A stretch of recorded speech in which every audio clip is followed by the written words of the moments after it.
TDP అధినేత Chandrababu Naidu Rajahmundry central jail నుంచి విడుదలయ్యారు. Skill development కేసులో 53 రోజులుగా ఆయన రిమాండ్లో ఉన్నారు. ఇవాళ చంద్రబాబుకు ఏపీ హైకోర్టు మధ్యంతర బెయిల్ మంజూరు చేసింది. 4 వారాల అనంతరం తిరిగి నవంబర్ 28న సాయంత్రం 5 గంటలలోపు సరెండర్ అవ్వాలని ఆదేశించింది. ఈ నేపథ్యంలో జైలులో లాంఛనాలన్నీ ముగించుకున్న చంద్రబాబు ప్రధాన ద్వారం నుంచి వెలుపలికి వచ్చారు. చంద్రబాబు కోసం జైలు బ్యారికేడ్లను కూడా తోసుకొని వేలాది మంది టీడీపీ కార్యకర్తలు అభిమానులు రావడంతో అక్కడంతా కోలాహలం నెలకొంది. చంద్రబాబును చూడగానే టీడీపీ శ్రేణుల్లో భావోద్వేగాలు మిన్నంటాయి.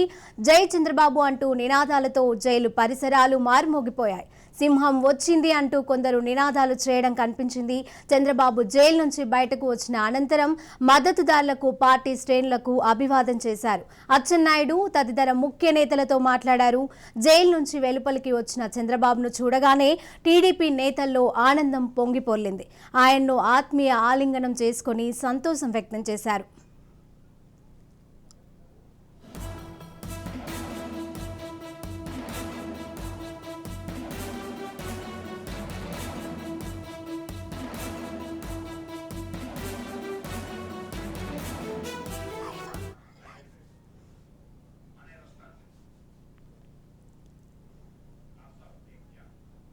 ఇక దీనికి సంబంధించిన మరింత సమాచారం మా ప్రతినిధి మోహన్ లైవ్ ద్వారా అందజేస్తారు. మోహన్, చెప్పండి, చంద్రబాబు విడుదలయ్యారు, అక్కడ కోలాహలం ఏ విధంగా ఉంది? శిరీష, రాజమండ్రి సెంట్రల్ జైల్లో గత 52 రోజులు పూర్తి చేస్తున్న జ్యుడిషియల్ రిమాండ్ నారా చంద్రబాబు నాయుడు ఇప్పుడే కొద్దిసేపటి క్రితమే రాజమండ్రి సెంట్రల్ జైలు నుంచి బయటకు వచ్చి రోడ్డు మార్గంగా ఉండవల్లి నివాసానికి పయనమయ్యారు. ఈ నేపథ్యంలో మొత్తం రాజమండ్రి సెంట్రల్ జైలు వద్ద ఎంత కట్టుదిట్టమైన భద్రతా ఏర్పాట్లు చేసినప్పటికీ కూడా తెలుగుదేశం కార్యకర్తలందరూ కూడా ఉవ్వెత్తున ఎగసిపడారని చెప్పుకోవాలి. పూర్తిగా పోలీసులు మాత్రం ఒక రకమైన కర్ఫ్యూ వాతావరణాన్ని సృష్టించేటప్పటికీ ప్రజలందరూ కూడా తీవ్ర గందరగోళమైన పరిస్థితి రాజమండ్రి సెంట్రల్ జైలు సమీపంలో ఏర్పడింది. కొత్తవేట దూరంలో గవర్నమెంట్ హాస్పిటల్ ఉంది. ఆ గవర్నమెంట్ హాస్పిటల్కి వెళ్లే పేషెంట్స్ కూడా చాలా ఇబ్బంది పెట్టిన పరిస్థితి కనబడుతుంది. ఇక్కడ నేపథ్యం పూర్తిగా టీడీపీ కార్యకర్తలు మాత్రం ఎక్కడెక్కడి నుంచి వచ్చినటువంటి నాయకులు మొత్తం కార్యకర్తలు అందరూ కూడా ఒక్కసారిగా సెంట్రల్ జైలు మీదకి దాడి చేసిన పరిస్థితి కనపడింది.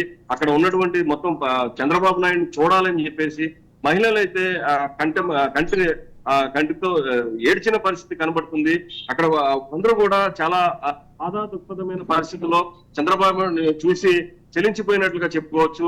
వారందరూ చంద్రబాబు నాయుడిని చూడాలని వాళ్ళ ఆతృత కనిపించింది. ఇప్పటిదాకా మొత్తం పూర్తిగా వేల సంఖ్యలో జనాలు ఒక్కసారిగా సెంట్రల్ జైలు దగ్గరికి వచ్చేటప్పటికి ఏదైతే పోలీసులందరూ కూడా ఒక్కసారిగా అవాకైన పరిస్థితి. ఎందుకంటే ఎంత కట్టుదిట్టమైన భద్రతా ఏర్పాటు చేసినప్పటికీ కూడా ఇంతమంది ఎలా వచ్చారనేది పోలీసులకి కూడా అర్థం కాని పరిస్థితి. ఏదైతే తెలుగు దేశం నాయకులందరూ కూడా బాలకృష్ణ, ఏదైతే కింజరపు అచ్చెన్నాయుడు, టీడీపీ అధ్యక్షులైనటువంటి కింజరపు అచ్చెన్నాయుడుతో సహా మొత్తం సీనియర్ నేతలు అందరూ కూడా మొత్తం ఇక్కడ ఉండి చంద్రబాబు నాయుడుకి ఘన స్వాగతం చెప్పారనే చెప్పుకోవాలి. ఎందుకంటే మధ్యంతర బెయిల్ మీద ఈ వైద్య పరీక్షల నేపథ్యం గ్రౌండ్స్ లో ఈ బెయిల్ అయితే మంజూరైంది. ఈ బెయిల్ వచ్చినటువంటి కాగితాలన్నింటినీ కూడా ప్రొసీజర్ ప్రకారం ఏదైతే సెంట్రల్ జైలు అధికారులందరూ కూడా వీరందరూ పరిశీలించిన మీదట కరెక్ట్ గా 4 గంటల 40 నిమిషాలకి బయటికి తీసుకొచ్చి చంద్రబాబు నాయుడిని బయటకు పంపించారు. సుమారు 4 గంటల 20 నిమిషాలకి బయటకు వచ్చిన చంద్రబాబు నాయుడు అక్కడి నుంచి బయటికి గేటు బయటకు వచ్చేటప్పటికే 20 నిమిషాలు పట్టింది. అంటే ఎంతమంది జనాలు ఆయన కోసం వెయిట్ చేశారు. ఎక్కడికెక్కడ వారు మహిళలు అయితే నీరాజనాలు అర్పించినటువంటి పరిస్థితి ఉంది. ఎట్టి పరిస్థితుల్లో చంద్రబాబు నాయుడికి ఆరోగ్య పరిస్థితి ఎంత దారుణంగా ఉన్నా సరే మీడియాతో అడ్రస్ చేశారు. ఆయన చంద్రబాబు నాయుడుకి మద్దతు పలికిన వారందరికీ కూడా పేరు పేరున కృతజ్ఞతలు తెలిపారు. మరోవైపు దేశ విదేశాల్లో ఉన్నటువంటి తెలుగు వారందరికీ కూడా కృతజ్ఞతలు తెలిపారు. అలాగే రాజకీయ పార్టీలకు కూడా, ముఖ్యంగా జనసేన పార్టీ స్వయంగా వచ్చి పవన్ కళ్యాణ్కి ఇక్కడ వచ్చి సంఘీభావం ప్రకటించినందుకు ఆయనకు కూడా ప్రత్యేకంగా కృతజ్ఞతలు చెప్పారు. అలాగే ప్రతి పార్టీకి కూడా తెలంగాణలో బీఆర్ఎస్ నేతలు కొంతమంది మద్దతు తెలియజేసిన వారి అందరికీ, అలాగే కాంగ్రెస్ నేతలు కూడా కొంతమంది మద్దతు తెలిపారు. వారికి వీరందరికీ కూడా పేరు పేరున కృతజ్ఞతలు చెప్పారు. ఆ తర్వాత నేను ముందుగా ఆ స్పీచ్ స్టార్ట్ చేయడంతోనే ఎట్టి పరిస్థితుల్లో అన్యాయం అనేది జరగలేదు, నేను చెయ్యలేదు, నేను ఎవరిని చేయనివ్వలేదు అని చెప్పేసి సరే చెప్పారు. అలాగే నిన్న జరిగినటువంటి ఐటీ ఉద్యోగులందరికీ కూడా నిన్న గచ్చిబౌలిలో ఏర్పాటు చేసినటువంటి మీటింగ్ కూడా వారందరికీ కూడా ప్రత్యేకంగా కృతజ్ఞతలు తెలియజేశారు. ఈ నేపథ్యంలో చంద్రబాబు నాయుడు బయటకు వస్తారనేది అందరూ ఎంతమంది వెయిట్ చేసిన నేపథ్యంలో వీరందరికీ కూడా ఒక్కసారిగా ఊరట లభించిందని చెప్పుకోవాలి. ఇటు మరోవైపు వైసీపీ నాయకులు మాత్రం ఇది కేవలం వైద్య పరీక్షల నిమిత్తం మాత్రమే వచ్చింది బెయిల్, దీంట్లో ఎక్కడా కూడా నిజం గెలవాలి అనే నిజం గెలిచింది అనేది మాత్రం లేదని చెప్పేసి వారు చెప్తున్నారు. ఇక మిగిలిన అన్ని పార్టీలు కూడా చూసుకోవచ్చు. ఎట్టి పరిస్థితుల్లో ఇవన్నీ కూడా కార్యక్రమాలన్నింటినీ కూడా ముందుగా షెడ్యూల్ ప్రకారం చూసుకుంటే చంద్రబాబు నాయుడు ఇక్కడి నుంచి ఉండవల్లి నివాసానికి చేరుకుంటారు. మార్గ మధ్యంలో ఏదైతే ప్రతి నియోజకవర్గంలో కూడా కోడల్లో నాయకులు కార్యకర్తలందరికీ కూడా అభివాదం చేసుకుంటూ వెళ్తారు. అభివాదం చేసుకుని వెళ్ళిన తర్వాత వారందరూ రేపు తిరుమల చేరుకుంటారు.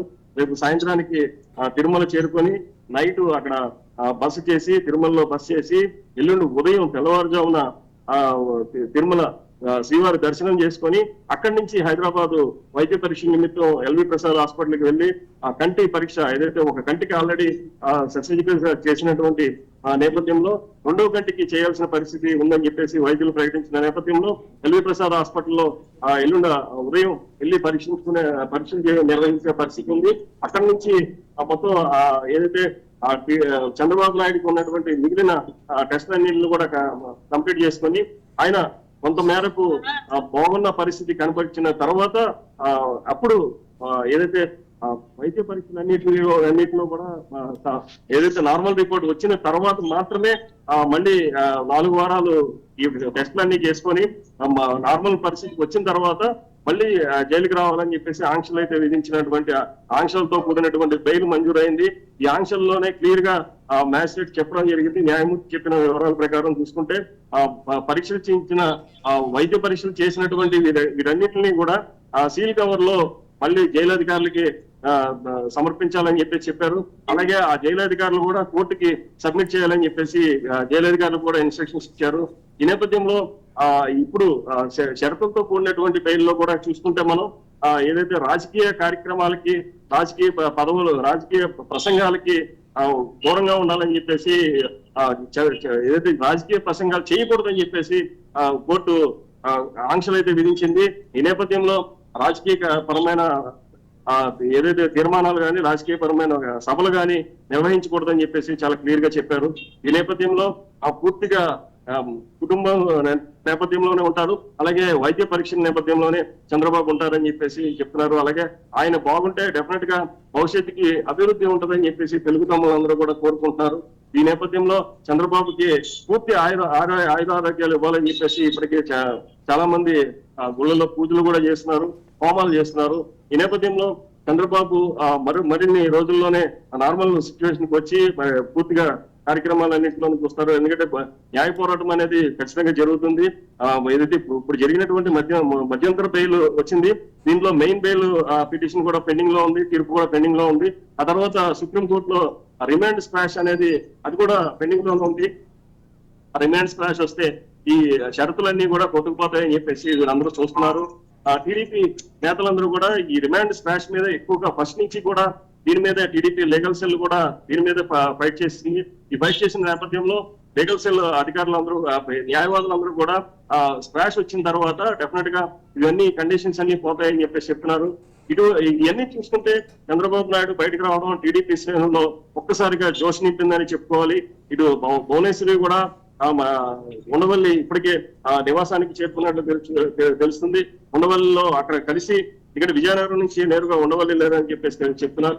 ఈ నేపథ్యంలో అక్కడి నుంచి లోకేష్ వీళ్ళందరూ కూడా బాలకృష్ణ వీళ్ళందరూ కలిసి రేపు తిరుమల శ్రీవారిని దర్శనం చేసుకుంటారని చెప్పేసి మనకున్న షెడ్యూల్ ప్రకారం తెలుస్తుంది.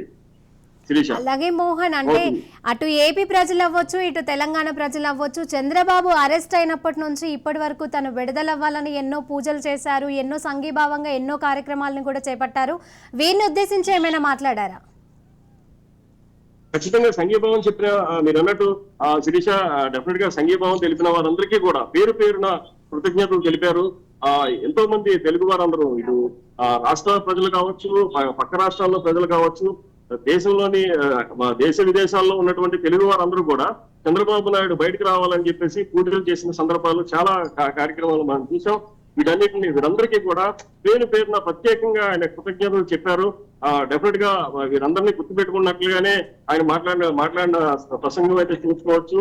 డెఫినెట్ గా మీడియాని అడ్రస్ చేసినటువంటి ప్రతి విషయంలో కూడా ఎవరైతే అదే విషయాలు మాట్లాడారో, ఇంకా మీడియా కొన్ని ప్రశ్నలు అయితే సంధించే ప్రయత్నం అయితే చేశాం, కానీ ఆయన జాగ్రత్తగా తిరస్కరించి వెళ్ళిపోయి డెఫినెట్ గా మొత్తం అందరినీ కూడా అభివాదాలు చేసుకుంటూ ఎదురుకెళ్లిన పరిస్థితి కనపడింది. ఎట్టి పరిస్థితుల్లో మిగతా ప్రశ్నలు ఏది కూడా అటెండ్ చేసే పరిస్థితి ఆయనకి లేదు.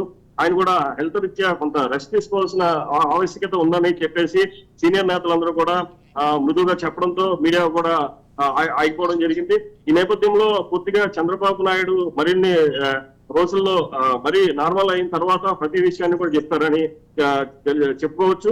వీటన్నిటిలో ముందుగా ఆయన ప్రసంగం స్టార్ట్ చేస్తూనే ఎక్కడా కూడా నేను ఒక్క రూపాయి అవినీతి చేయలేదు, ప్రజల కాంక్ష కోరి ఎప్పుడు కూడా అభివృద్ధి కార్యక్రమాలు, సంక్షేమ ప్రభుత్వం సంక్షేమ కార్యక్రమాలు మాత్రమే చేశాను, ఎక్కడా కూడా అవినీతి చేయలేదు, నేను ఎవరిని చేయనివ్వలేదు అని చెప్పేసి ఆయన చాలా స్పష్టంగా చెప్పారు. ఈ నేపథ్యంలో ఏదైతే ఆయన సంఘీభావం తెలిపిన వారికి ఇండైరెక్ట్ గా ప్రభుత్వానికి కూడా ఆయన ఒక చొరక అయితే వేశారు. ఎక్కడ కూడా అవినీతి జరగలేదు, నేను చేయలేదు, ఎవరిని చేయనివ్వలేదు అని చెప్పేసి ఆయన చెప్పడం కొసమెరుపుగా చెప్పుకోవాలి. Right, thank you Mohan.